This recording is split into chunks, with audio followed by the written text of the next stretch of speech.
Hello everybody and welcome. In this video I'm going to show you how to check for software updates for your headphones JBL TUNE 770.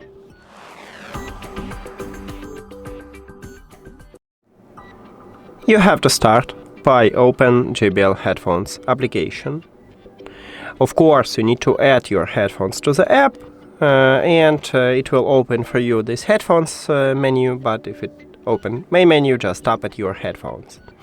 Okay, next you need to scroll down and at the bottom we have support. Tap at this line and right here we have software version, so you need to tap at this line if nothing happened, meaning that you have the latest software version.